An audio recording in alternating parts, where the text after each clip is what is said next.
What up, YouTube? Colossal Boxing Talk is back together with a post-fight show. The events that just took place this past weekend. We time to introduce everybody. Start us off, Mr. Manny. Hey, what up, man? Manny of Good Boxing 101. What up, man? What up, YouTube? It's your boy, Get Cool. Colossal Boxing Talk. Uh, let's go. And it's your boy John G with Colossal Boxing Talk as well. Let's go. And the homie Smooth Cat, also with Colossal Boxing Talk. And what I can truly say to start this off from Jump Street, this whole weekend of fights, it's been a lot of exciting fights this past weekend. I can truly say as a boxing fan, I was very impressed with this weekend of fights. I really was. And it was already a rough week for me because of other sporting events, because of this team here. It was already a rough week for me, but boxing made up for it. So I can definitely say I was very happy with all the fights this past weekend. Start us off, Big Cool. What we talking about? Talking about TV's fight card. Yeah. Well, I did check out the opening bout like an hour ago between. I hope I don't mess his name up. Antonio. Oh, Antonio Orosco. versus Antonio Orosco versus Emmanuel Transformer Taylor. It was a good competitive fight. Both guys gave and they took a lot of punishment. Both guys worked the body well. They, both was exchanging, painful left hooks and right hands up top. Both guys kind of, had their moments. Both guys took their foot off the gas and gave their opponent, opportunity to take advantage and potentially steal around. But I really didn't score the fight, actually, but it was a good fight. It could have went either way, and obviously, what's his name? What's his name? Orosco. What's his name? Orosco. Excuse me, ladies and gentlemen. Orosco won, I think, a close unanimous decision or split decision or something like that. But it was a good fight, very entertaining, and you can argue it should be a rematch. And Taylor had another loss, and that's kind of pushing down the totem pole a little bit. But it was a good fight, good competitive fight. I agree from what I seen because I didn't see it live because I was at work.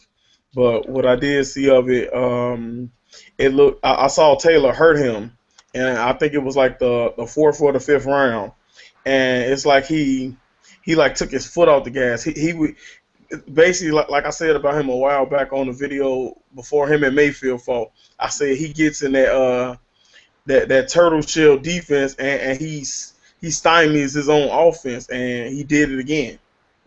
He every time he stays in that he doesn't punch. He's just very defensive minded. And the thing is this: when you got fighters like Winky Wright, who also used the turtle shell defense. Now with him, Winky Wright countered and used established offense off of it. Taylor just sits there and it's like he's like a sitting target. That's what Algieri did. Some Orozco did some of that to him over the past weekend. But I do feel that fight was closer than I don't think it was a unanimous decision. I think it should have been split. That was a tightly competitive fight. But Taylor did that to himself. He truly Yeah, did. hey, he's so inconsistent, man. He inconsistent. He just it's like I don't know. He could have easily beat. I'm not gonna say he could easily beat Broner, but he could have beat Broner. Had that fight in the bag. If he was more assertive, more aggressive, and let his hands go instead of worrying about what was coming back at him. Same with his past fight. He's just his own worst enemy, man. Simply I put, agree. he's just inconsistent, man. Man, you got any thoughts on Roscoe versus Taylor? I didn't really get to watch that one. Okay. JG, anything? As you guys know, I didn't really get a chance to see the True TV cards, but I'm going to ask you guys a couple of questions on things that I was hearing. So, is it true, and you guys might have touched or not, but is it true that you just Emmanuel Taylor really didn't take advantage of his experience in this bout, like the He overall didn't. experience of tough opposition? He didn't at all because like I mentioned, he had Orosco hurt. I think maybe twice in that fight, and he like never like it's like when he had him hurt, he would sit there, he would smile, then he would like throw a jab or two, and then he'll let Orosco come right back and throw like a combination to the body. So he just he kind of like Big Cool just mentioned. He's like his worst enemy to me. And I mean, me, I'm one of the guys. I still got high hopes for Emmanuel Taylor, but I mean, man, that loss there, that one was kind of hard because I was thinking like I just knew beforehand that he would win that fight. I think I even picked him to win that fight by a late TKO or something like that, but he didn't take advantage like he should have. Yeah, it. What I noticed in the fight is both guys gave. You know what I'm saying? You know how, like both guys took breaks, and then once one guy took a break, the other guy took advantage of that, and it was like they would take turns. They're like, okay, your turn, my turn, and you know, fuck, I keep forgetting the dude's name, but oh boy, Antonio. Antonio, I was just Yeah, yeah, Antonio. He was the more aggressive. If I thinking about it now, if I had to give it to a fighter, I would give it to him because his body work also did tailoring as well because he did work the body early and was effective with it, and he was just more aggressive. He took less breaks throughout the fight and really dug deep to pull it out. But it was definitely a close fight that could have went either way. But Taylor he wasn't assertive enough on the offensive end, and he played it too safe, and he got his fourth L. So back to the drawing board for Okay, quick question, Big Cool. What I want to ask. Now, who would you like to see Orosco in against next? him. Benavidez Jr. I mean, That's a good fight. I like to see that one too. They was actually kind of pumping that fight up. if not Benavidez Jr., maybe Delorme, another step up because he's still, Antonio still, he's an upcoming prospect. Maybe you can move him into contender soon, but Benavidez Jr., who seemed to be on his level, or maybe a level ahead of him, or Delorme, who would seem to falling back to the pack, or the second echelon of 140 pounders. So either one of those guys would be good, or maybe your boy, maybe Amir Imam, if something like that, if that's something they want to go to. So either one of those three guys would be a good fight because he's definitely tough and powerful. I think that can be like a real good fun fight. Also, and now this is a rumor that I was told earlier that Delorme versus Amon might be is in the works potentially. Interesting fight, man. Interesting fight. Like I said, the only downfall to Delorme is really his chin. It's Right, really because he's highly his skilled. chin and his confidence. And his confidence. He's Abreu broke him. And he wilted against Crawford, not taking anything away from Crawford because Crawford was he did what he had to do, but he was the better man for a good portion of that fight, and he just wilted once Into Crawford the started sixth taking round. advantage. So he another fighter, his own worst enemy, man. His chin fails him, and Hmm. then he's just mentally not there all the way all the time. Okay. Now, what's the I forget the other fight that was on that card. The True TV card. Benavidez Jr. versus Jorge Pay, what's it? Jorge Paez Jr. Jorge Paez. Yeah, Paez Jr. Yeah. Okay. Mandy, what was your take on that fight? You didn't catch that one. That was a mismatch, bro. That was a big mismatch. Like Benavidez just like he had the size, like, he had the strength. Like Paez, like man, like he was overmatched. and I already knew he was gonna lose the fight, but I thought he would have I thought he would have knocked out earlier. It took him 12 rounds, you know. Yeah. But yeah, man, Benavidez, I think, man, I still think Herrera beat him, and I don't know. He's good, man. He's young, he's learning and shit, but I mean, he's got to step up in competition now. That's how I feel about it. I think he owes Herrera a rematch. I really do. But hey, I mean, I remember me, Big Cool, and JG. We was actually talking about that fight beforehand, and I kept saying that I felt that Herrera was getting too dangerous, and that they was gonna have to rob him again, and Yeah, and they did it. But with Benavidez, he actually he looked good.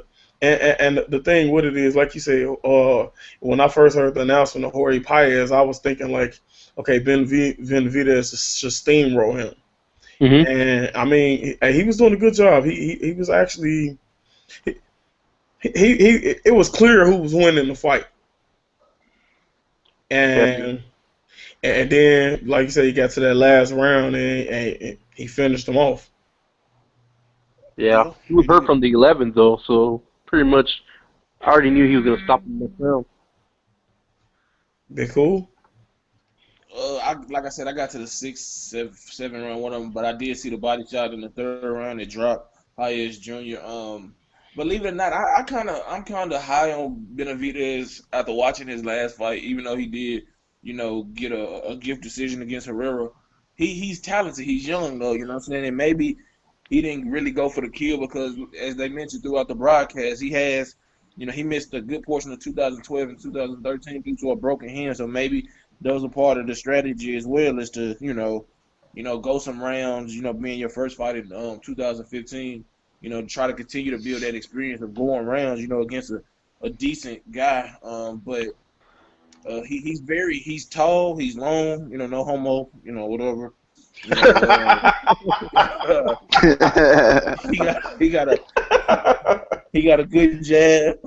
Uh, he got some power. Definitely got some power. What I don't like about him is that he always goes to the ropes and he gives up Yeah, his body, which he put the high guard on, and his body is just open. Open for work. You know, he can be had with the body shots, man, and he just needs to shore up some of the things that he does wrong. And I think he'll got a good future ahead of him.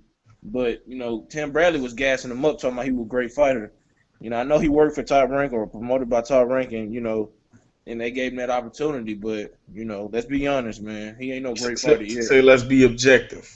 Yeah, be honest, be objective. He ain't no great fighter, so Yeah. not yet at least. But he got good power, good speed, good skills. I liked his jab too. His jab was really on point last night, but or whenever they fought Friday. But I said, he a good fighter, man. He young, still learning, so it's time for him to step up, like Manny said, though. And might as well Agreed. keep going up. Not no crazy step up, but you know what I'm saying, like Right. uh, Like at least on the level of a like Herrera. a top 15 type guy. You on the level of a Herrera, you know what I'm saying? Okay. Well, okay. But before we really get on the next topic, I want to shout out this prospect. I was watching before Gennady Golovkin then went on Pedro Duran. That kid is solid. I mean, he's long, got a nice jab, great lateral movement, good defense, good power. I mean, hey, he thoroughly impressed me. He looked real good, and y'all know how I am with prospects. And I saw him, I was like, oh wow, okay. And he scored a KO in the sixth and final round against his opponent from last night. Before, like I said before, the Chocolito fight, but. Mm-hmm. Hey, he looked real good, real good. I'm definitely gonna uh, more than like sometime down the line, I'm gonna do like a little like a highlight or some type of video for him because hey, he's good. He's real good. What division? Super featherweight. Okay. Okay, but ladies and gentlemen, to get back to the task at hand, Now we can talk about Roman Chocolito Gonzalez against Edgar Sosa. Start us off, Jonathan JG. Yo, honestly, like I've been hearing from a long time from Antonio in championship rounds. You know, he's all over the smaller fighters that don't really get the exposure. You know, so big ups to him. I've been hearing about Chocolito for a long time. Is it Chocolito or Chocolatito? Chocolate. However Chocolatito. you say It's it. Yeah, Chocolatito. yeah. I mean, I've been hearing about him for a while, and it's like, all right, I'm gonna sit back, I'm gonna watch him and just assess him myself, like, and not really, believe the hype, because that's not what I do. I gotta see with my own eyes. So, like, I didn't get a chance to see it last night, so I watched the replay this morning, and man, let me tell you something, this dude got some skills, man. And and really, the mark of how good a boxer really is to me, Mike, I always talk about it, is your feet. And his feet are never out of position. He's Yeah. always in a position to deliver his power. And he's got a hell of an overhand right that he used in this fight. He was able to time Sosa very well. And it was two guys you wouldn't really, I mean, obviously people who knew going into the fight that they're sparring partners, but usually when you got two guys that are familiar with each other, it's not a whitewash like that. Normally Right. they know each other too well to the Hmm. point that the fight kind of drags on. It might be a little boring. It's a filling out process, and then maybe one might take it. But he went after him fast, and he got him out of there. I was thoroughly impressed. I want to see more of him.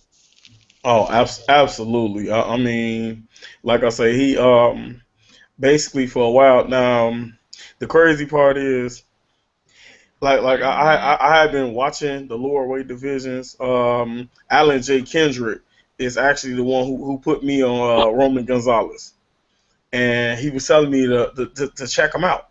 And I watched him, like, okay, he's good. He's real good. So then, long story short, I've been watching him ever since, and I mean, man, hey, he's special. I mean, he's not top. He's not a top 10 pound for pound fighter for the hell of it. I mean, he's actually solid. Like you say, he's very quick, counters very precisely. He came out in that fight early to establish something to Sosa. He showed him that. I mean, yeah, we worked together, but I didn't show you all the tricks in my bag, and he came out early, and he was lowering the boom.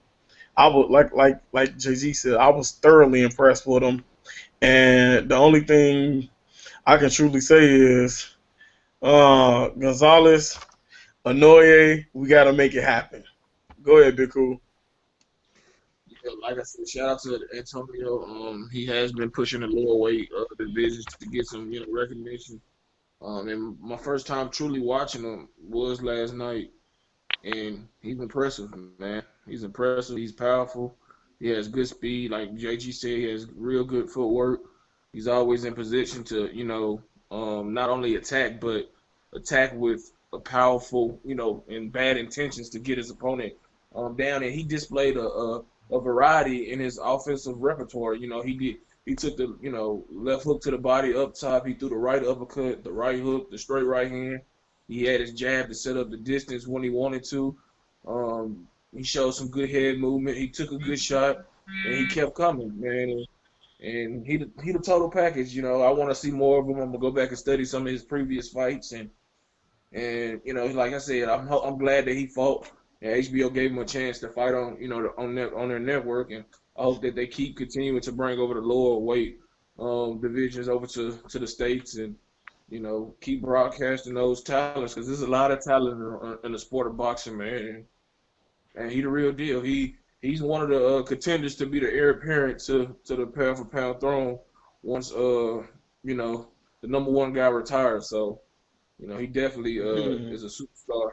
So, Absolutely. and I got an article on him that'll be dropping tomorrow. So people stay tuned for that. But yeah, props Mo, to hey, Roman most Gonzalez. people check the article out. Check that Breaking article news out. there. But Hey, yeah, it'll be Manny, a superstar, man. What up, what's your take on Chocolatito? man? He's a beast. He's a monster, man. I mean, he came out early, like he wanted to make a statement, you know, like his first fight on HBO. So like he knew he had to do something big.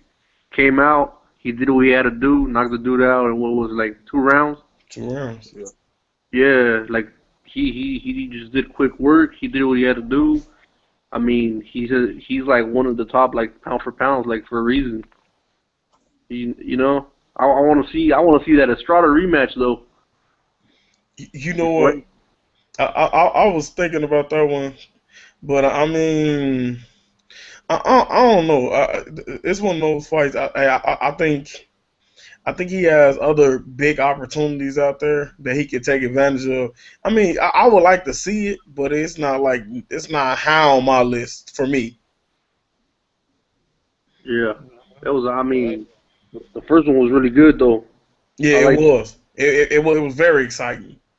Yeah, yeah. But other than that, man, no, he's a beast, man.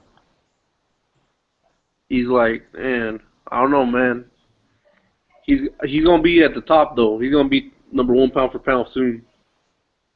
Big cool. You were saying something? Yeah, I was saying, yeah, maybe I think the rematch is gonna happen. Obviously, it was a good fight, and I think Gonzalez said that he was gonna give him, the rematch. They structured the rematch, so that's why I think it might be taking place quicker than one or some fans might would like it to. But let the fight with go hit me out, Mike. What's his name? Let the fight with Naoya Inoue. yeah, Anoa build a little more. Take place sometime next year, and Oh man, he don't do still that. Don't do that. Not not next. not. I don't want him to do like Bob Arum, let it marinate, but let it season it up a little bit. You know what I'm saying? Let it Right. let it get some flavor to it, man. But yeah, that's a big fight next year. But he can Estrada, whoever he want to face, man. I think he'd be the favorite over anybody. He's definitely a force to be reckoned You, with. you know what? Go ahead, JG. I agree. I agree with Big Cool. Let that marinate because the thing is, you got to get annoyed. No, How not you say it? marinate. Not Annoyed. marinate. Please don't marinate it, because You got we know how that go you when you got to marinate because it. you got to Season it, but not no, let's but not you got to marinate it. get yeah. All right, let's season it because the thing is, you got to get him on. You got to get him on the stage now. You just got Roman Gonzalez. You know what I'm saying? You got him on it last night. Now everybody's like, oh, now you gotta get him on that stage because see, you had to wait until 3 a.m. In the morning to watch him fight over Right. in his country. You get what I'm saying? Mm-hmm. So there are like he's only had 8 fights, right? He's only Right. had 8 fights. So now you got to find a way to get him into the market with everybody, because only the people that stand up at 3 a.m. to watch him fight know who he is. Even though he's a damn beast, he's really good. Yes, he is. Like he had like that fight is going to be a tactical fight. It's going to be a very tactical fight between those two. But you got to get them into the right market before you start putting those two together. That's in my opinion. Yeah, I like JG said. Yeah, you can't be afraid to let it. You don't want to over, do it or have, let it draw out too long. But you can't just rush a fight like that because you don't want to have put either guy in a situation where, in Roman Gonzalez's case, he makes a big impression, last night, and then his next fight, against the guy we talking about, Oh he no. get blasted. I'm not saying that disrespectfully. I just can't remember his name, man. I'm not gonna. Annoying. Yeah, Anoye, you don't want to match him against Anoye right away, and then he get blasted out, and people like, what? You know what I'm saying? Even though we know he's still a great fighter, you just don't want to leave that bad taste. It's like, oh, well, he's inconsistent, even though we know Anoye will be a stern test for him when they fight. But like JG said, you got to let Anoye get his feet wet over here in America and on HBO and build that fight. Put him on the same fight card and about either late next year or early 2017, they be ready to go because Gonzalez Oh 27 no. and Noye is he's only 22. He only 20. You don't want to ruin him. No, I don't want to ruin them, but I What also happened to don't. I look what don't want happened to to ruin the super fight either. Look what happened to But old it's not a boy. super fight if nobody knows about it. It's only a I, super fight when you get people interested. it's a super fight to me. No, but we No, I'm know. saying it's a super fight to you know what I'm saying, people who follow, but it's on, like, you can't call everything a super fight. You know what I'm Agreed, saying? agreed. Yeah, we want to It's a expand our love of the sport. You know what I'm saying? Worldwide, other than outside of just Floyd, Manny, Canelo, Miguel Cotto, Golovkin. You know what I'm saying? We want the Right. whole casual fans to be knowing the guys from 105 all the way up to heavyweight. So we got to do that, due diligence for them too. So it's no rush, man, Absolutely. because it's gonna happen if it's gonna happen. If not, then it'll be another mega fight at that weight class whenever it's ready. So you just can't rush things because we want to see it happen because you know. True. Now I agree with that. Now I'm not saying let's rush it. Let's make it tomorrow. Even though I would like to see it as soon as possible. But to be honest, I'll say like this. Legitimately, 2016 it is a good time for that fight. Like you say, let both guys let them come over here. Let them get their feet wet. Let them fight a couple of other top notch guys and beat on them. And then next year you can set that up to be on the undercard of a fight I'm gonna mention later on. I don't yeah. think that I needs to was be. just about to say that. But yeah, that'll be good for an undercard. But I don't think. I think you need to try to push that as his own main event. You know what I'm saying? If you're talking about Roman Gonzalez at the time next year, he probably might be the number one pound for pound guy in the sport. He doesn't need to be on the undercard of whoever. You know what I'm saying? He doesn't need to be on the undercard of who, because if you push him, if you're gonna push him as the number one guy, he needs to have his own headliner. You know what I'm saying? And Right. that's what like JG was saying in the group message with Golovkin. You got to have a right team around you to push, the envelope and get your name out of there. And you maybe get him some endorsements down here in America, and just try to push his name out there before you just put him on the undercard of a Canelo or Golovkin. Because I kind of think that's doing a disservice to Gonzalez and God dang his name, just to throw him up I under know there. it. Yeah, y'all got to bear with me. But yeah. Well, I have, like, I think that maybe they should start putting them on undercards now, because honestly, I think that undercards or pay-per-views are how they're probably going to make most of their money. Because if they're a headliner on HBO, like, yeah, but I mean, those lower weights normally just, even headliner, they don't make the money. Like, it's kind of hard. Like, I think that for their careers, they're probably going to have to get on the undercard and get Right. exposure that way. Honestly, that's how Canelo got his exposure, if you really Absolutely. think about it. So, But yeah, but true. But Canelo had a big following. You know what I'm saying? Right. And plus he was at what, welterweight, junior middleweight at the time. I understand what y'all saying. I'm just saying, not put it as a big, maybe a boxing out the dark, or if it's a lower end, affordable, world championship boxing, load their undercard. Or, I don't know, man.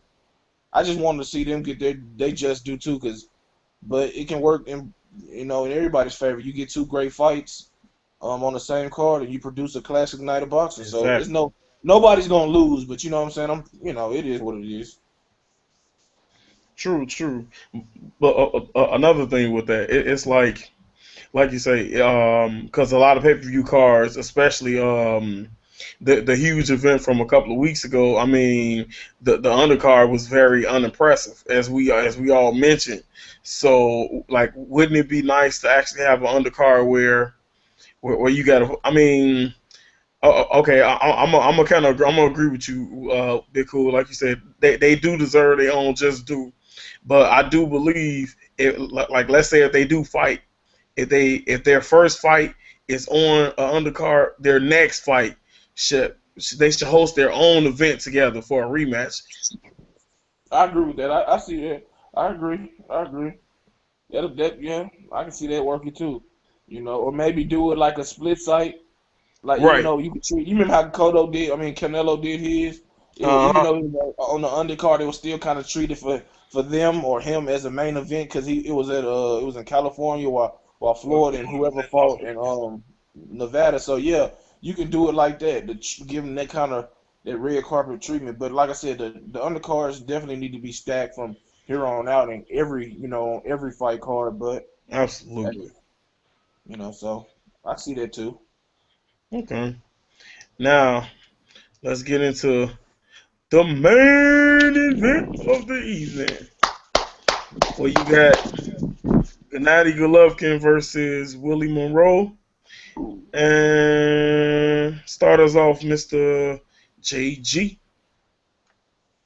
Hey, look, man. The more and more I watch Golovkin fight, man, the more I am a fan. And honestly, last night Monroe was game. That was a game, Monroe. I don't care what anybody's saying. I'm seeing all the criticism, but if you can't really appreciate true skill and not give props. I mean, like Monroe came in there to fight last night, man. He won some moments in that fight. I know he won one round for certain. He Right. was able to back up Golovkin a little bit, but honestly, man, I mean, it's weird. Like I've never seen anybody that wants you to move around them so they can pummel you. I've never seen it. Like Golovkin's feet and his tactical pressure, man, just at this point it's second to none. I mean, he's to me, like I mean, I was saying it earlier, and people were disagreeing with me, but I think he's the closest thing to Tyson that we've seen. And in this era, he is our Tyson to me, because it's not a matter of it's just like you tune in not because it's a boxing match. You tune in because you want to see him slaughter somebody. You want to see the lamb get chopped up. You know what I'm saying? Like you want to see the serial killer at work, and you want to see how he's going to do it. You want to see what tool he's going to use, what tools.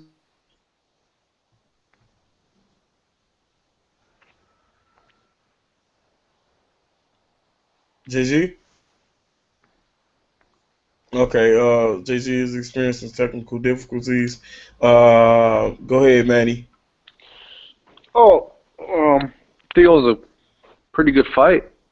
I mean, Monroe was game, like you said.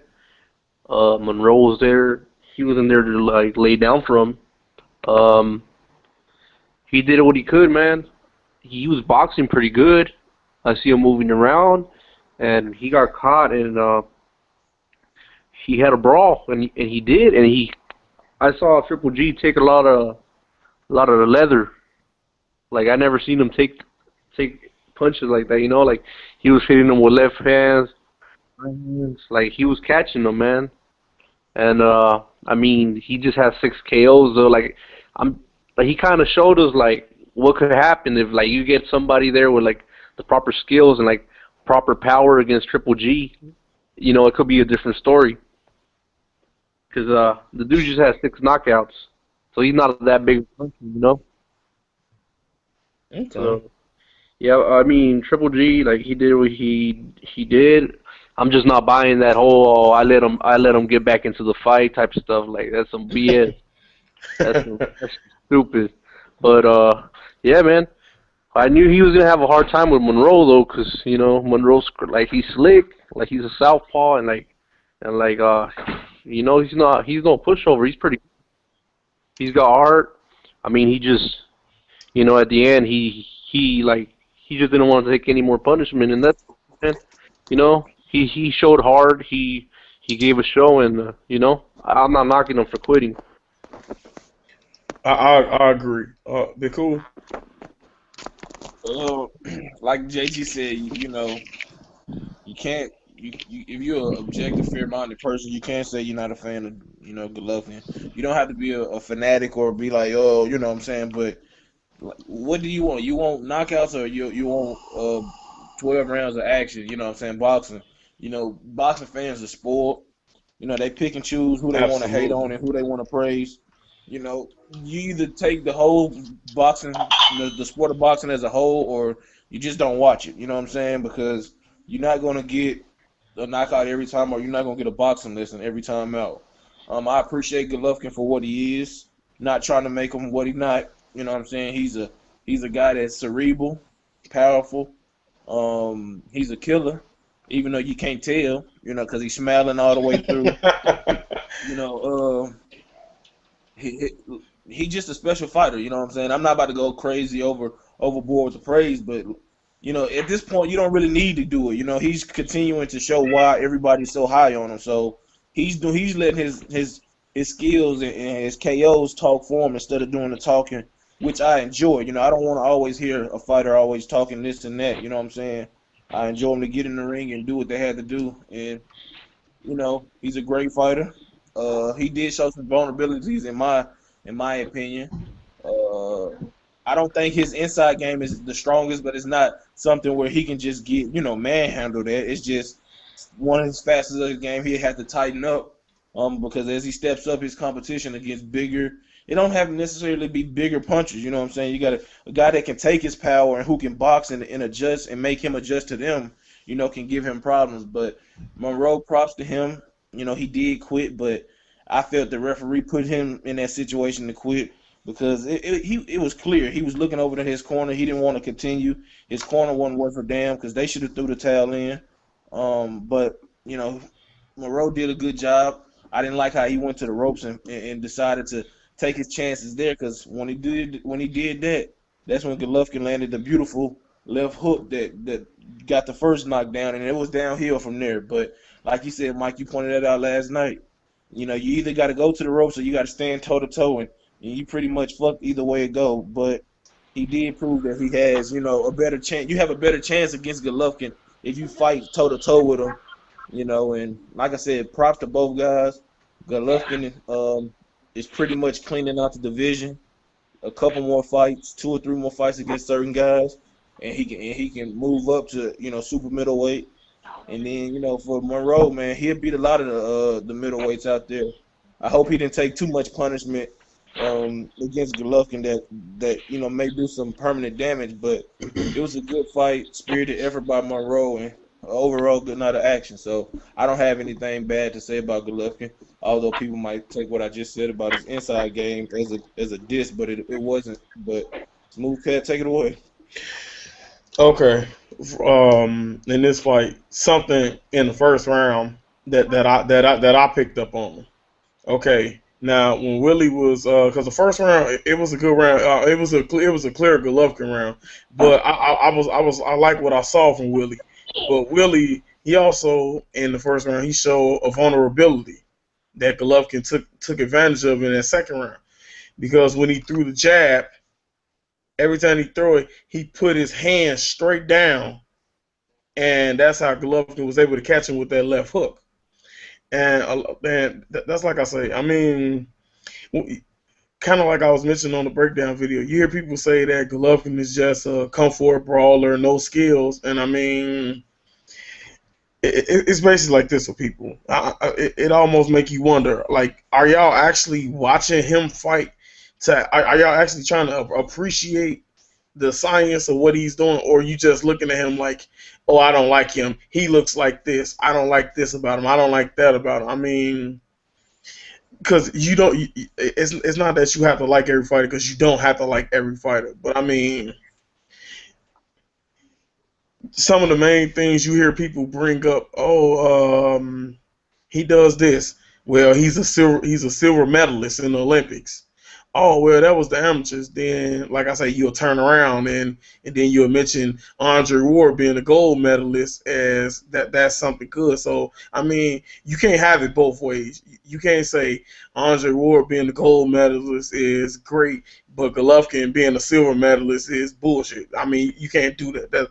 That's backwards. But let's get back to the fight. But like I say, after the second round, and Golovkin said something that Manny mentioned about how he let Monroe back into the fight and things of that sort.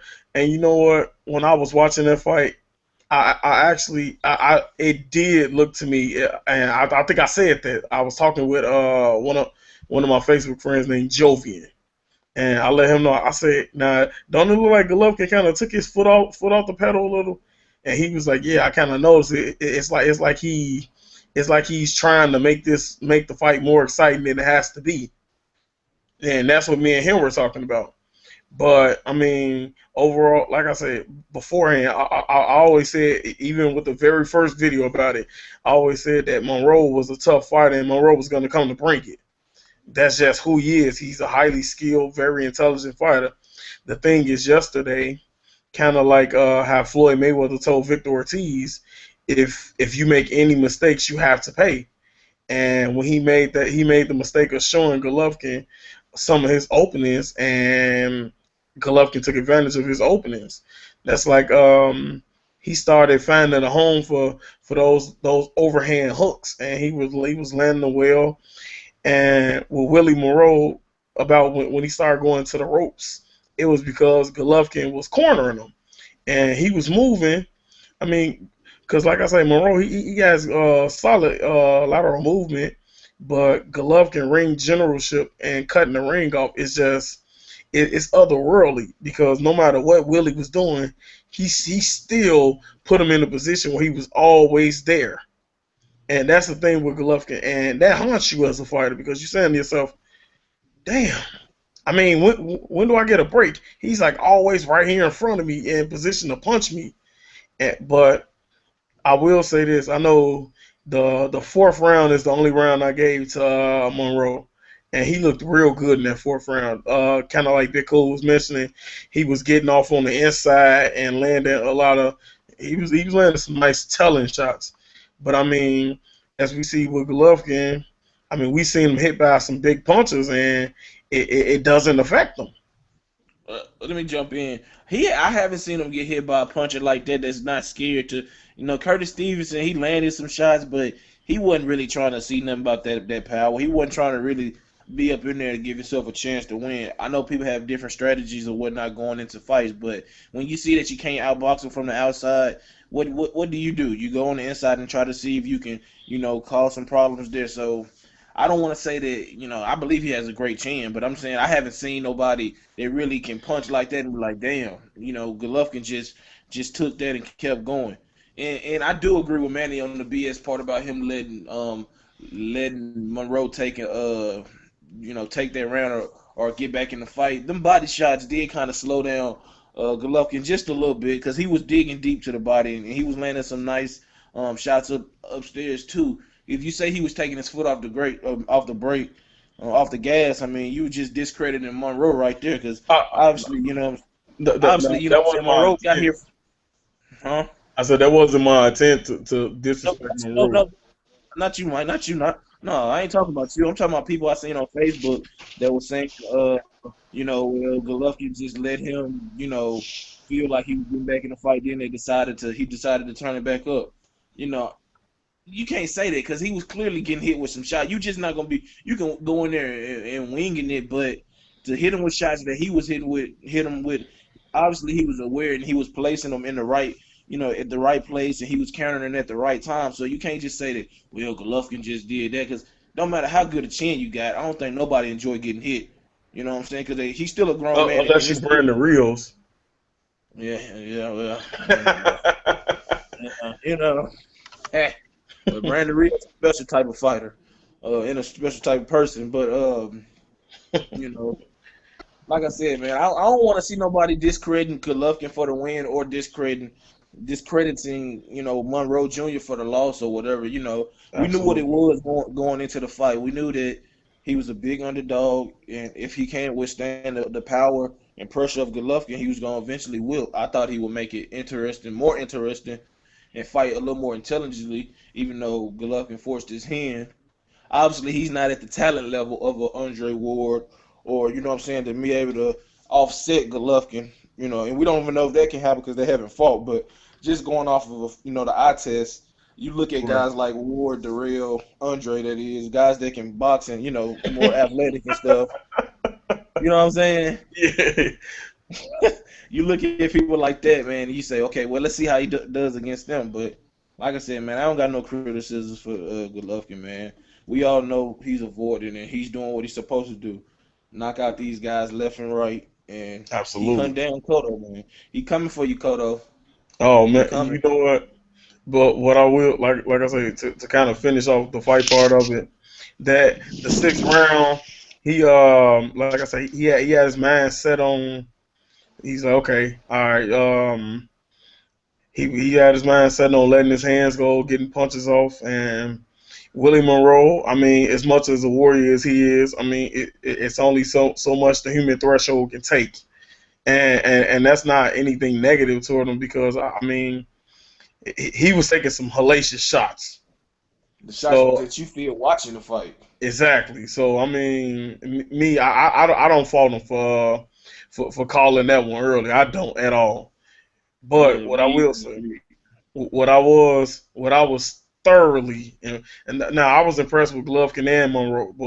But what impressed me the most about Gennady Triple G Golovkin was that post fight interview, and they said Canelo says that even though for some reason I'm tired of HBO and everybody trying to depict Canelo like he's some type of scary ass fighter or something because they came out and talked about Canelo said 2 years. No, Canelo did not say that. Oscar De La Hoya said that, not Canelo. Now with that, the thing is this. They said, well, yeah, Canelo says that in a couple of years. He said, no, no, not then, now. I want to fight now. I mean, hey, I mean, Golovkin, he showcased his sense of humor yesterday. He was, I mean, he was very authoritative during the interview, and also another thing that I kind of caught. Is it me or am I the only one who noticed that that when they mentioned Andre Ward's name, his own hometown started booing him. I ain't like I said. I was doing a video Hell for no, you ain't, man. Go ahead, Gigi. From Man, look, Oakland, though. You're from California. Look, LA. man. I Oakland. yeah, he's from Oakland, but still, I mean, like the thing is, like, look, man, that's your home state. Like, America is the only place that does this, man. It's starting to make me a little sick, man, Mm-hmm. because I was just telling you guys, like, when I pointed it out watching the replay, I'm like, yo, like, I'm not from DC, I'm close to DC. Lamont Peterson can take off 5 years, and there's no way I would boo him. You know what I'm saying? Right. Like America is the only place where people can hit on you in your own country. I don't stand it. I really What you say, Gigi?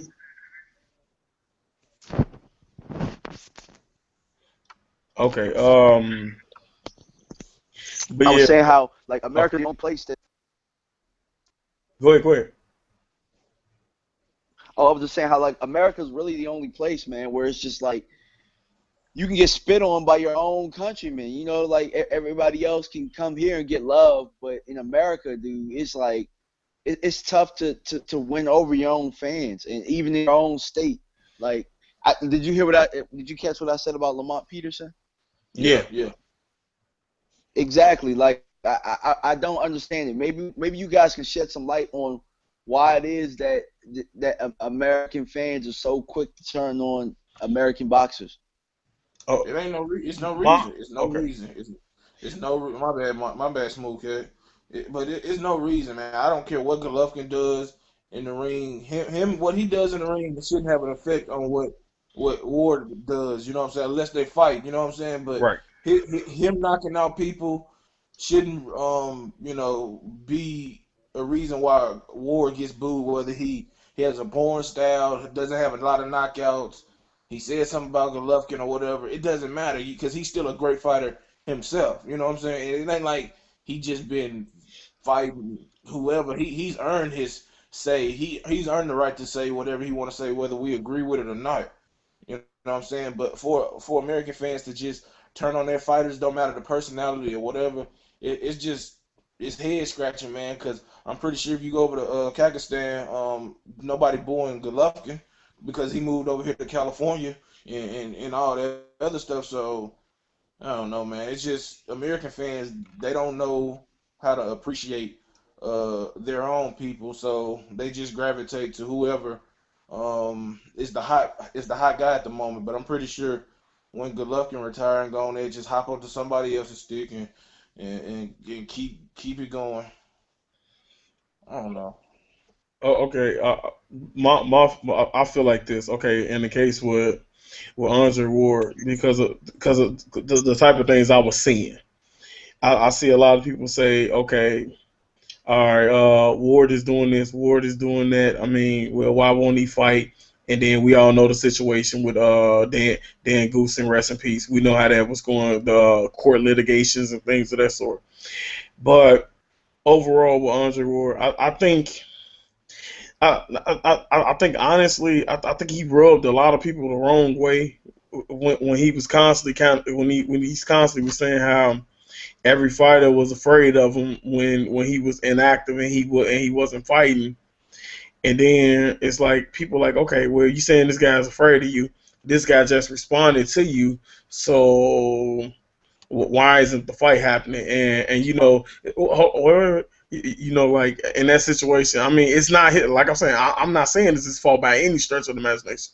But what I'm saying is, a lot of casuals, they feel that they don't look at every single detail, so they'll be like, okay, Andre Ward is just inactive because he wants to be an announcer. How many people have y'all seen say that? They say, oh, he don't want to fight no more. He just wants to be an announcer. That's what you see a lot of people say.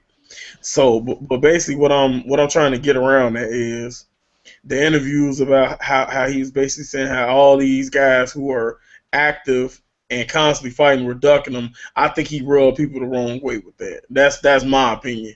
But as Big Cool and my sentiment is, I feel that, see, in boxing, a lot of people, they get into the race thing, which is I don't like having to necessarily touch on it, because I think if any in the sports world, the race shouldn't even matter, but it does to people. So, but with that being said, with Andre Ward, he's definitely a great, solid fighter. He will be returning to fight June 20th against Paul Smith. So, I mean, definitely interested in seeing him back in the ring and seeing what he's doing. But the thing, like another thing with Ward is, a lot of people feel that he's kind of like he's outstayed his welcome at 168. I know this fight against Paul Smith, if I'm exact, is at 172. It's a catch weight. Yeah. So with that being said, it's like one of those things that a lot of people they're more pushing for Andre Ward to go fight Kovalev or a Stevenson than anything, instead of let's say necessarily fighting Golovkin, because people still see Golovkin has work to do at 160. But we all do want to see a fight of that magnitude, Andre Ward versus Gennady Golovkin. Let's see which one if they're in the ring. Let's see if Ward's skill set can be enough to offset Golovkin, or will we see Golovkin steamroll another competitor? I mean, both are possibilities. So, I mean, we'll just have to see in the future. But let me ask you this. All y'all. All right, people, we just had the fight a couple weeks ago. People were clamoring for it. We got it. It didn't. And what everybody else do as soon as the final round or during the fight, they were complaining, bitching, and whining and whatnot, right? Absolutely. Fans, myself included, we beg for these fights, or this fight needs to happen, and then when it finally happens and it doesn't live up to expectations, what we do? We shit on them, right? Mm-hmm. So why should these? I'm not saying we shit on them, but I'm just saying. Yeah, I'm about to say we were fine with that fight. Us, right? What I'm saying, he basically talked about like the fans, the mixture of the fans, the Pacquiao fans, the casuals. No, this is hardcore fans, Mike. Let's be real. We've seen a lot of hardcore fans that we interact with on a daily basis. Say that fight was whatever. I'm not trying to talk too much about that fight, just trying to make a comparison. When I say we, I'm not talking about Colossal Boxing Talk or Manny or whoever. I'm talking about hardcore fans that has a beef with, whether it's Pacquiao, Ward, Golovkin, or whoever. They require these fights to be made, and then when the fight is not what they think it should be, it was for nothing. You know what I'm saying? We waited for nothing, or we talked it up for nothing. You know what I'm saying? You don't appreciate what you're witnessing because you so close-minded that you're expecting one thing and one thing only, and you don't think, well, maybe it's not going to be a toe-to-toe brawl, or maybe it wasn't going to be a boxing clinic. So when you go in trying to watch a fight and you don't get what you want, you shit on it. Right. You know what? My main thing was this with that fight. Amen on that. From Jump Street, if you went into that fight believing that was gonna be a toe-to-toe fight, slap your damn self. I'm sorry, but I mean, everybody knew that was not gonna be no toe-to-toe ball. But all right, let's get off of them because I think they didn't took up enough of our time in all these years. But like I say, with Golovkin at 160, he has a lot of options at 160. He honestly, I feel that I think Andy Lee will be next for him in a unification type of fight. That's kind of what I'm leaning forward to see, because as we know more than I'm already knowing, even though they said yesterday about Golovkin, he might not accept the step aside money, but I don't think he should either. But I believe he's going to take the step aside money. It's either that or Cotto going to vacate. Well, then make his ass vacate. That's how it should be. Then. That's how it should be. But we know in boxing, money talks, bullshit walks. So well, if I'm Golovkin, I'm like this. You know what? I ain't vacating. I ain't moving away from nothing. If I move aside, you're gonna have to up the money. You're gonna have to give me more than what I need to fight. You know what I'm saying? right. To move along. Well, sorry. Go ahead. I was gonna say something, but go ahead.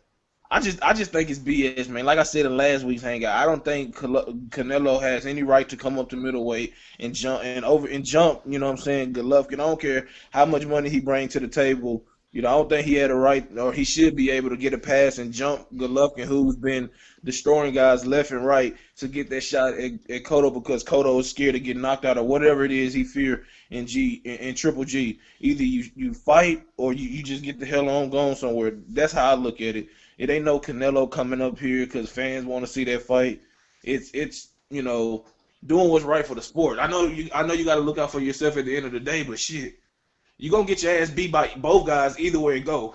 You know what I'm saying? Canelo or Golovkin. You know what I'm saying? And I guess he's looking at it like, well, I'll take, not that bad of an ass whooping by Canelo than I would, Golovkin. But I feel, hell, he should fucking vacate and let Golovkin face the next man at the middleweight division for the title.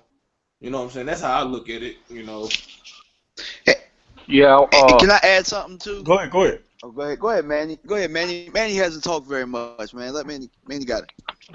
Yeah. I just want to say a couple things. With the Ward, Ward's, you guys probably gonna hate me for this, but after Andre Ward comes back, he's gonna take the tune-up. After that, I think he easily beats Triple G. I mean, he just has the skills.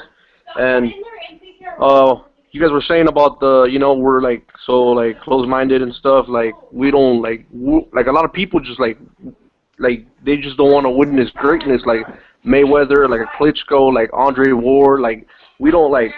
I mean, talking casual fans, right? Like they witness that and like they're like they got a hatred towards a certain fighter, and so like they're like too close-minded to like realize like we're witnessing greatness. With that said, I think you're right. Like I think both Triple G and Canelo beat Cotto, and Cotto's gonna beat. He'll probably get a decision against Gil, sort of like the De La Hoya Stern fight.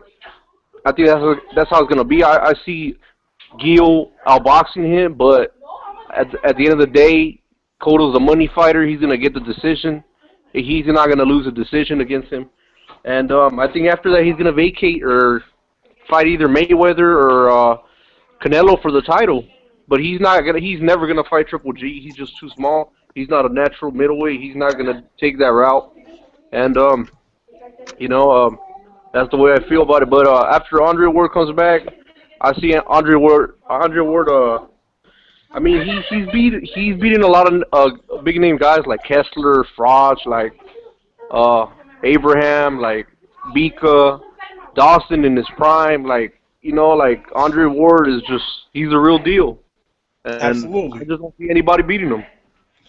And as far as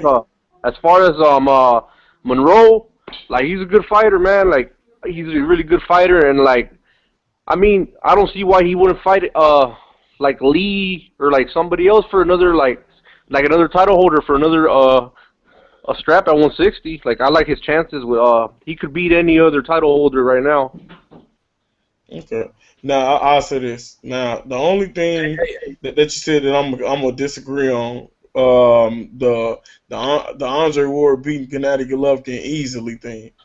As I like Andre Ward a whole lot, but I think that's a 50-50 fight. I really do. I don't see no cakewalk either way in that one for either guy.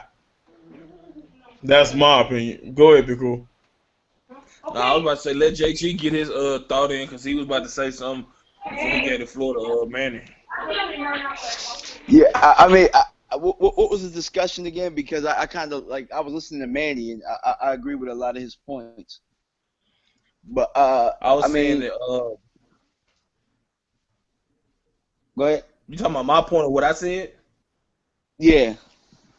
I was just saying that how fans beg for these fights, and it's like a lot of the hardcore guys, people that we interact with on a daily basis, we gotta have this fight needs to happen, and then when it happens, it's like anticlimactic, and it's not what they envision or what they think it should be. So they shit on the fighters in the fight, and like people calling for Kovalev and Ward. Ward go up there and give it a boxing lesson, clinching, holding, headbutting. What people gonna say then? So people don't. Well, Really I appreciate hope you don't head, but you know what I mean. Not like Nah, that. but But you know what I mean. I'm just messing with you, man. People don't appreciate Golovkin. They don't appreciate Mayweather. They don't appreciate Pacquiao. They don't appreciate Ward. It's just a lot. They of don't fake appreciate fans Klitschko. They don't appreciate appreciate nobody, Canelo. man. There's a lot of fake fans in the sport of boxing, man. Absolutely. Put it like that. Very fickle. Fake But fans. all right, this is what I was gonna say. Let's be real.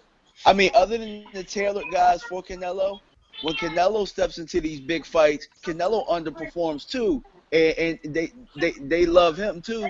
Like, all right, look at Trout and Canelo. Like, we like that fight, but was that really a drop dead knockout type of fight? No, it wasn't. To me, it wasn't, and I'm not gonna talk long. I'm gonna let you get right back. To me, I was on the edge of my seat and watching that fight. Me too. Not because they was just slugging it, because it was competitive. Whether I think Trout won or not, that's not the point. The fight had me on the edge of my seat. I was nervous for both guys because it was a highly anticipated fight and it was well fought. So that's what I'm thinking. But I see what you're saying, JG. We the period, so we appreciate it more. Exactly. So like we like those fights. Like, honestly, Mayweather Canelo, I like that fight. But when people don't get the outcome that they're looking for, they just find a way to just discredit everything. Like, boxing is dead. Fuck this shit. Klitschko, all he does is fucking hold. You know what I'm saying? Shit like that. Like, it's crazy to me. And honestly, if we get Canelo and Golovkin, it's probably not going to live up to what you guys think. I mean, and to me, that shows growth as fighters. To me, like, you can find other ways to win. You don't have to fight the same way every time. I just think that people don't appreciate how people can just find different avenues to win. Thank you, JG. Absolutely. Thank you. Yes, sir. Thank you. Again, the adaptability.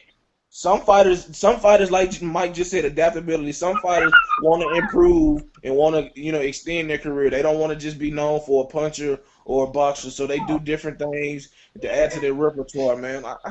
Damn, man, we need a lot of more people that think like us, man, for real, because they be killing me with the, especially the hard. It's not even towards the casuals, man. This is hardcore fans that, not all of them, but a lot of them, y'all know who I'm talking about. They just be. Man, I'm telling you, they be on one, basically. They be on one. They a trip, man. They for real. They really piss me off with how they like to shit on these fighters, man. Okay. I'll even throw out another one. Let me throw out another one, Mike. Go ahead. You jump to the next topic. Adrian Broner in his last fight, he did not fight how he normally fights. He fought smart. He fought behind his jab. He used his quickness. He moved a lot more than you normally see. And then all of a sudden, people found ways to discredit the way he fought. He fought like a bitch to them. You know what I'm saying? Like, right. No, he fought different than you used to seeing because he's trying to get better. He's trying to continue to win. You know what I'm saying? He can't stay the same Adrian Broner because Adrian Broner, that Adrian Broner's on tape. Absolutely. And what he say? And what he say after the fight? He said the last time I fought for the fans, I got my ass whooped. That's exactly what he said in the Yeah, post that fight. is exactly what he said. And I mean, you know what? That's like okay, with a fighter like Adrian Broner, I mean, Broner, he sit there. He might be an asshole outside the ring. You might think he's ignorant or whatever the hell you think of him. But I mean, you cannot deny that he constantly wants to put himself up against the best. You can't deny that. He got heart. That I mean, like you say, he has heart. He got the type of attitude that all fighters should have. Don't get me wrong. I mean, I'm not gonna say I'm the fondest of everything about Broner because I'm not. But him as a boxer and him as he wants to fight the best available guys. Hell, I commend him for taking on Sean Porter. Yep. I really do because that's a dangerous fight for him. Very dangerous fight. He's getting flat for the catch weight, even though I don't agree with the rehydration clause. It's still a tough fight. Absolutely. I don't like I said, man. Fans are ungrateful. UK fans appreciate their guys and girls through it all. You know what I'm saying? But American fans and some Puerto Rican fans and Mexican fans, they just like whatever. So, man, I just don't. I don't know, man. It's kind of takes out of the fun out of debating, with other people because you can never keep it on the straight and narrow, strictly boxing conversation, Right. And it's just people say ignorance. I don't know, man. I get pissed off. Obviously, I'm passionate. We all are about this. Oh, but absolutely. That just gets under my skin because it's like what we do is give it to you real and unbiased for the most part, and people don't really gravitate to that as much. You gravitate to these guys that sit, not to say they selling their soul, but they just casuals. You know what I'm saying? And they Right. attracting casual fans. And You know what? I'm gonna say like this because now we have been touching on this a little while, so we're gonna go and get to the section where we got where we're gonna see who we want to see people fight next. So JG, who do you want to see next for Chocolito? I want to see the Estrada rematch. Honestly, we were talking about is it Anoye? Yeah, Anoye. Yeah, I think that needs to build a little bit more. The Estrada rematch. He's the second best fighter in the division, and honestly, he's won probably about 6 in a row since he lost to him. So I think it's about time that they get that rematch on, and that should be on HBO. And hey, let's get it on. Be cool. I'm with the Estrada rematch or maybe Giovanni Segura.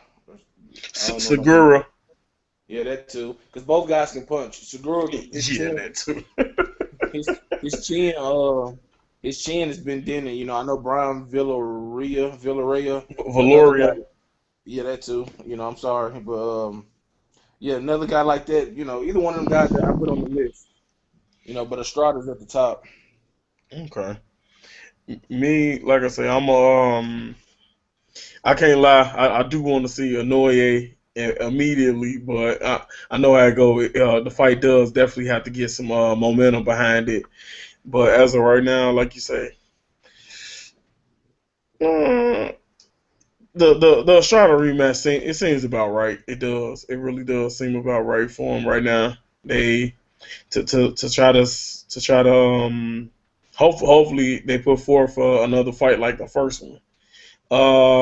Manny, who you want to see Chocolito against next?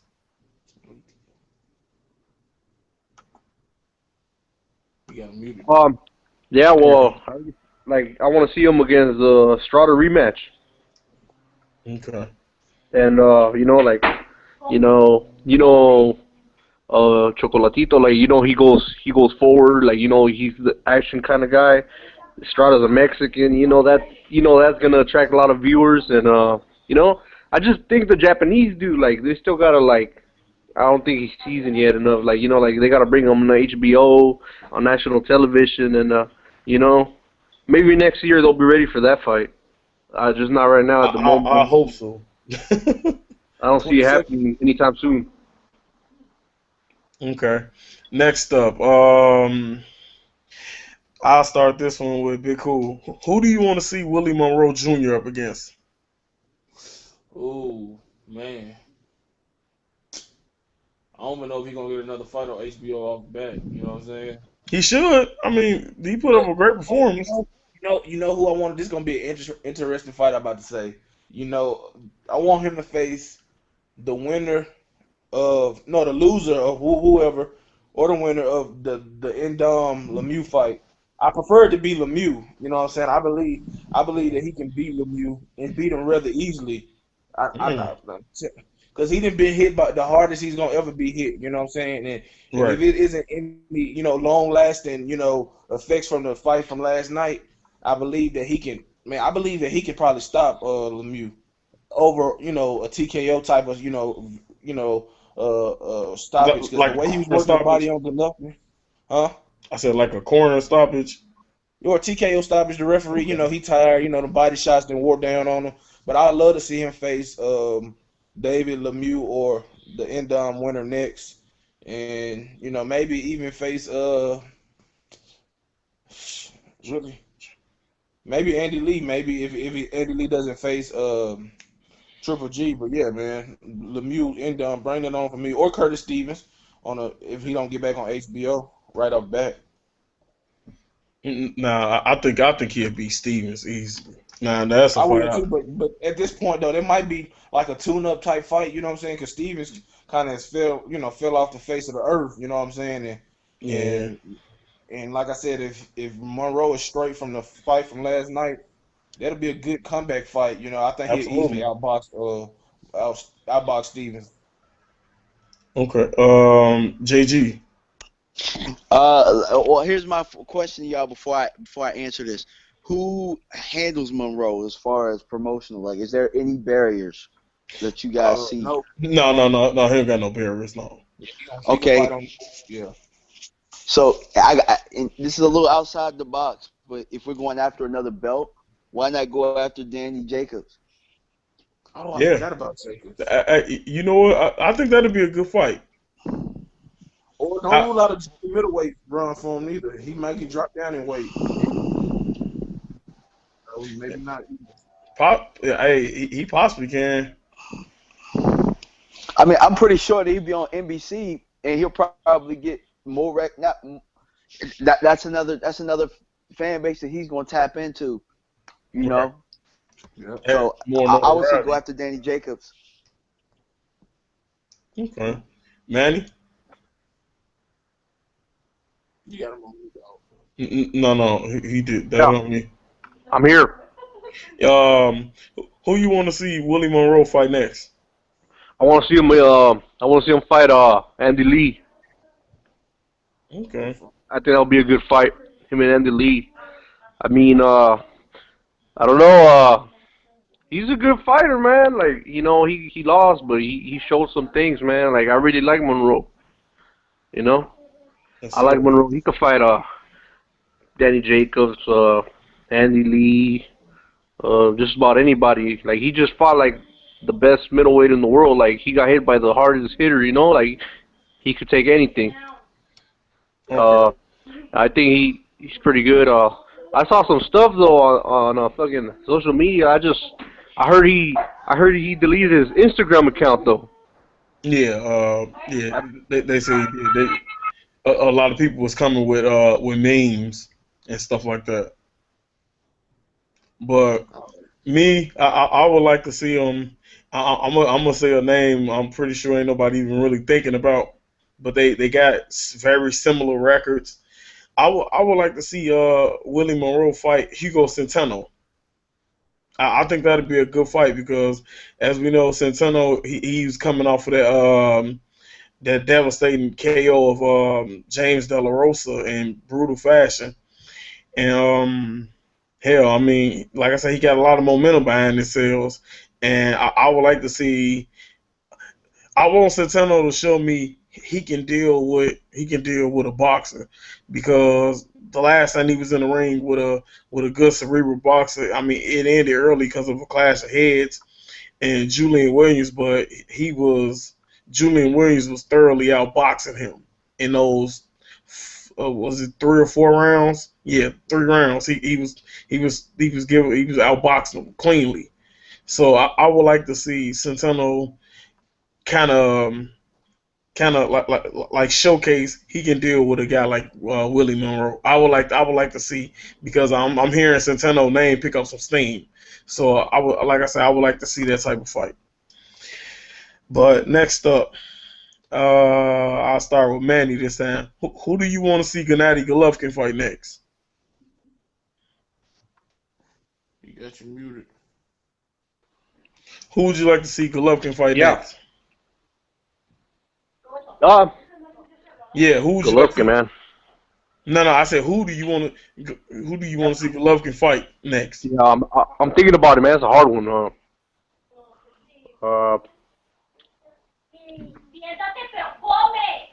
Maybe I don't know. I like the Peter Quillen matchup, man.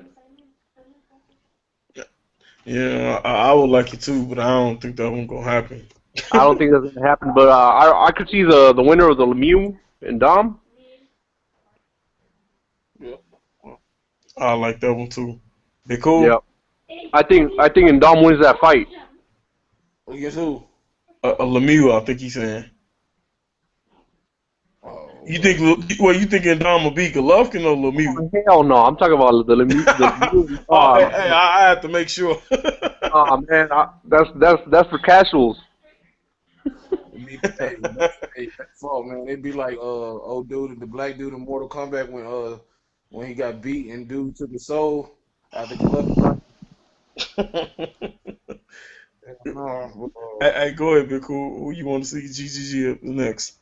I'm gonna leave the middleweight division, man, just because this is not me forcing him up, but for him, if I was him, I just put a stop to the nonsense. You know what I'm saying? That people don't think that I move up, and just for one fight, just for one fight, and I move up to fight Carl Froch.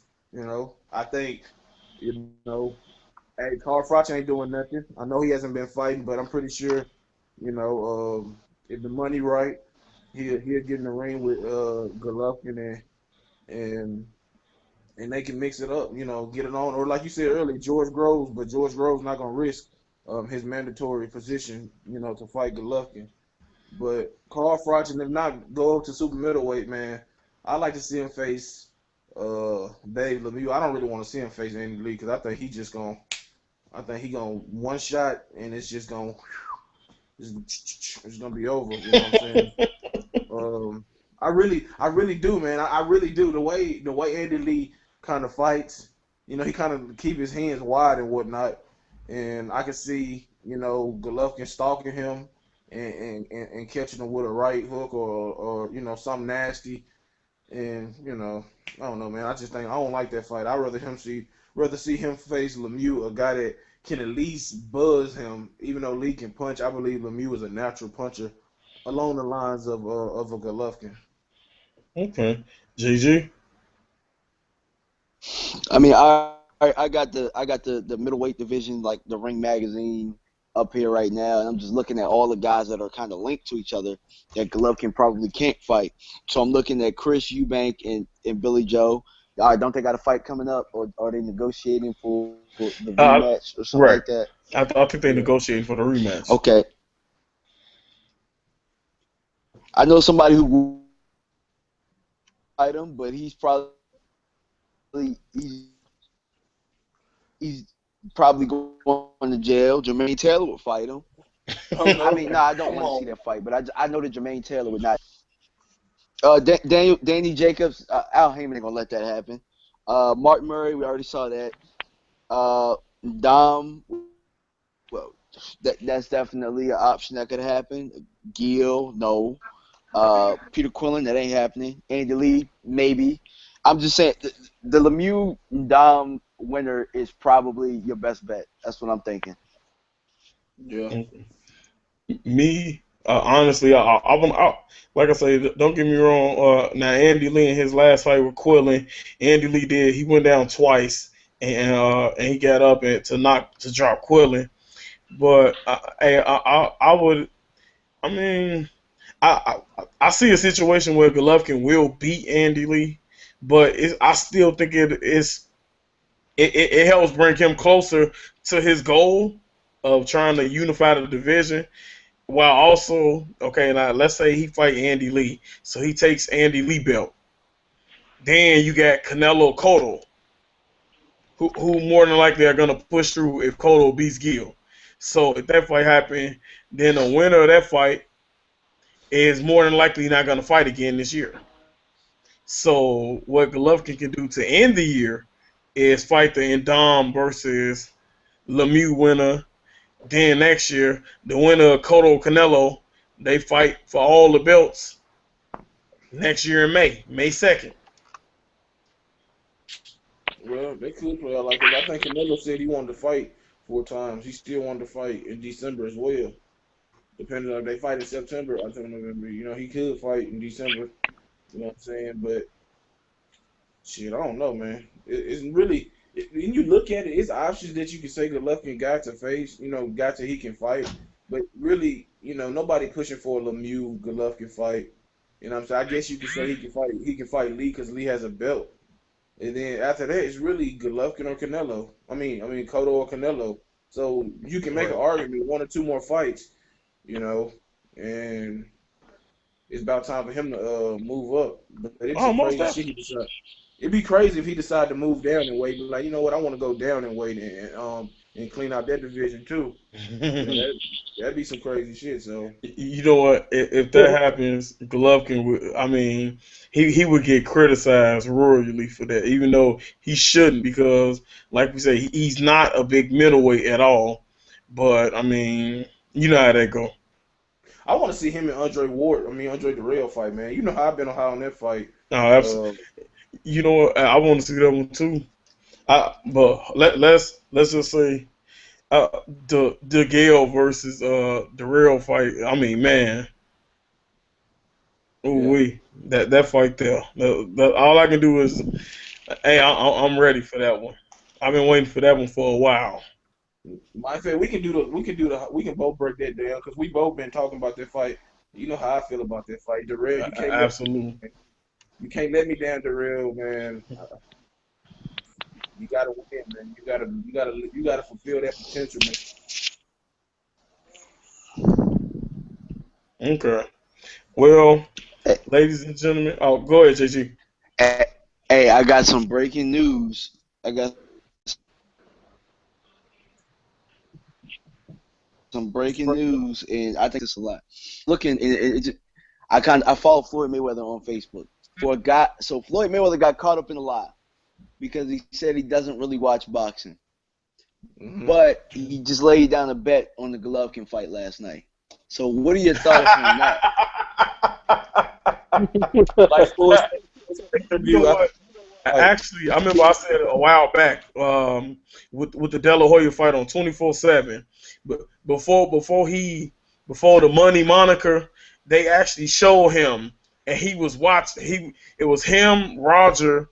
They were watching De La Hoya versus Mosley, if I'm exact, before that fight happened. So I mean, when he started running I don't watch my fighters fight. I just adjust the styles. I mean, I call bullshit a while back with that.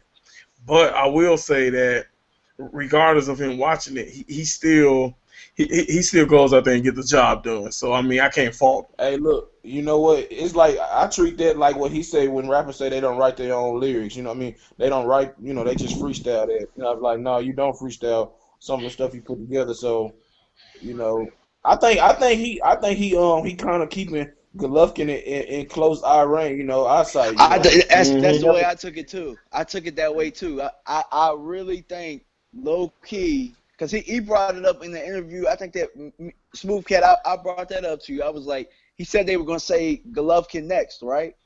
Right. He's keeping an eye on Golovkin, dude.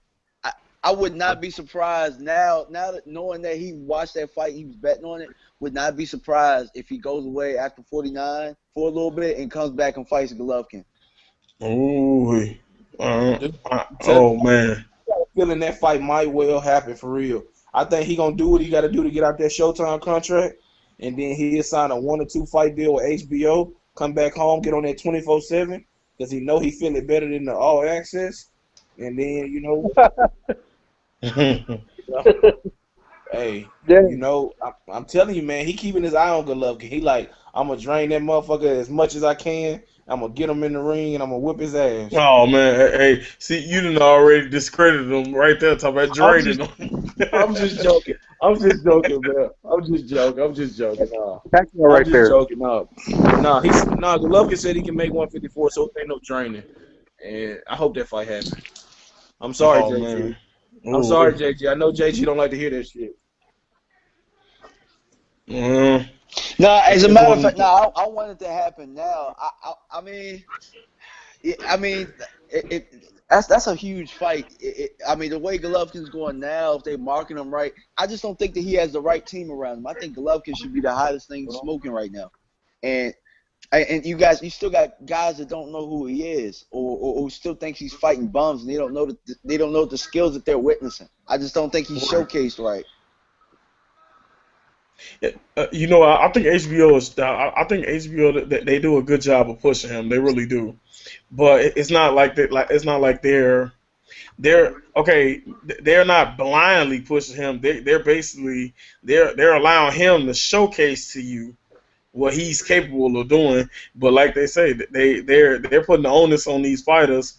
That's like honestly, I can't lie. I was actually kind of I laughed last week because it was kind of like Max Kellerman was cornering Canelo into talking about Golovkin because Canelo mindset was talking Cotto, and he just oh yeah, what about Gennady Golovkin? And Canelo like, well, I mean, when the time is right, we'll fight. But it's like his mindset is like, okay, I want Cotto is what I want right now. I think about Golovkin in the future, and Man. and Golovkin said, no future now. Cause Golovkin on he peeping game. He talking about he know Canelo didn't say 2 years, but he know he in agreement with Oscar. He like, well, let Golovkin get a little older, get a little long in the tooth, and then I'll take him on and beat him then. But Golovkin peeping game. He know. Okay. Now, with that said, every last one of us here at Colossal Boxing Talk and our special guest today, Mr. Manny Martinez. We want to thank everybody for who tuned in to watch the show, and thank you for all the people who are gonna tune in and watch the show. Like I say, we appreciate all the support you guys have been showing us, the comments, the sharing the videos, the liking the Facebook page, talking to us on Twitter and Instagram and all that. We appreciate all that. So like I say, keep it up, and we're gonna keep coming with exclusive videos. And you heard it here first. You will have an installment of the Big Smooth Show for the breakdown of Andre Durrell versus James DeGale. So stay tuned for that, and stay tuned for Forgotten Fighter as well. I will have one coming this week. And stay tuned for the Hank London interview. We will release it this week. We did an interview, me and Smooth Cat, last week where he talked about his upcoming fight with Mauricio El Mastro Herrera, taking place July 11th. So stay tuned for that interview. It will be up this week. All right, and ladies and gentlemen, have a great night. And Smooth Cat is out. Be cool out. Yeah. Peace. All right. One time for the one time.